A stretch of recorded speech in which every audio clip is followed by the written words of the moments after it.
Thank you, Mark. Well, now to our Delmarva Chef segment. Earlier, WMDT's Terrence Lee joined food expert Dr. Victor Gong in the kitchen. And on the menu, something to warm you up on these cold winter nights. Thanks, Linda. I'm here with Dr. Victor Gong from 75th Street Medical in the kitchen today for healthy cooking. What's on the menu today, Doc? Crab bisque, good old Maryland favorite. Nice. We added a little bit of twist. We added some extra herbs to make it a little more nutritious and give it a little zoom. So I heard you're a really crab fan, aren't you? I am a big crab fan. I'm from Maryland. Of course, I love crab. I heard you had a shocking story when you were young. Dr. Gong. Maybe you ought to tell people that Dr. later. Gong, why'd you bring that up? I don't know. I got attacked by a crab when I was 6. We're not going to bring that up. That was painful. It's never been the same since. It was painful. Now we just buy crab meat.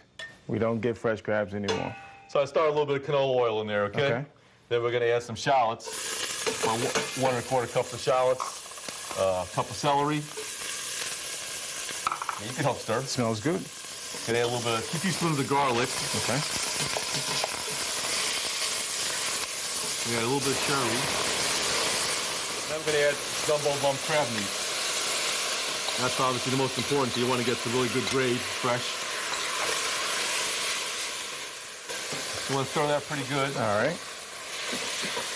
I believe Linda's a big fan of crab, too. Maybe I'll save her some. I don't think. Sorry, Linda. So we cook that a little bit, and then we get to the next step where we're going to get our ingredients of some low-fat milk, of course.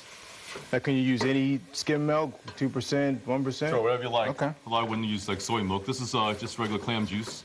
And then we're going to whisk in some flour. Maybe you can help me with that. Okay. You want to slowly whisk in the flour so it mixes really good.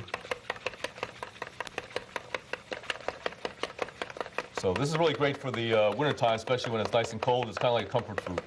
So it's a Maryland tradition. You got to get the kids involved in this too, right? Sure. I mean, because if I can do it, any kid can do it, I'm pretty sure.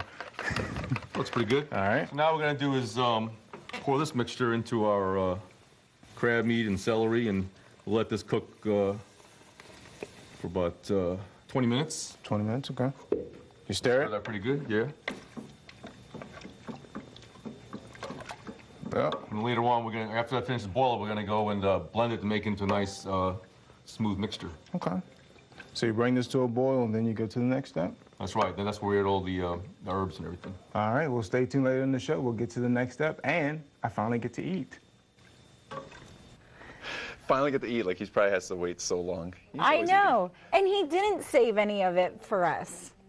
I like the story about him getting attacked by a crab, though. I know. I like what you said. good. Revenge of the crab. Well, Terrence gets his revenge. He gets the last laugh. He gets to enjoy that crab bisque a little bit later on. That's true. And, of course, when we return, Terrence will be back with Dr. Gong to give us a final look at the finished product. WMDT 47 News, Delmarva's choice for more news in less time. Well, before the break, WMDT's Terrence Lee was cooking up some crab bisque with Dr. Victor Gong. Let's see how it turned out. Back in the kitchen with Dr. Victor Gong for this week's Delmarva Chef. On the menu, crab bisque. So what was the step that we just did? Well, we just added all the ingredients. We heated it up. We added the herbs, the parsley, the chives, the dill, and then we blended it in the background when you guys didn't see. And now we're going to plate it. Okay. Now, the important thing about crab bisque is it's got to be real smooth, so that's why you have to blend it. And the other thing is you got to really use good crab meat. So you got to get some good lump crab meat. Sometimes you go to these restaurants, they just don't put enough in, and you got to find the little lumps. This way, when you do it at home, you can control it yourself and get the... Yeah, we add a little more chives and parsley to make it look good and taste good, and get the final test. All right. So it's nice and hot, be careful. And you put Old Bay in this, too? Yeah, I put a little bay in it. Yeah, it's a little, that's my little touch. All right, here we go. That's pretty good. Very hearty. Really Good for a cold night, so if you're feeling crabby or downright blue, it's a good recipe. Head to our website, click on 47 web links for everything you need to know about making crab bisque. So jealous of him right now. And I'm a little hungry now because of him. Look good. And I like the extra tip, throw in some extra lump crab meat, because that's the best part. Yeah, absolutely. All right, well, now while you deal with your hunger pains, don't go too far away. We'll be back with more news and weather right after this. WMDT 47 News, Delmarva's choice for more news in less time.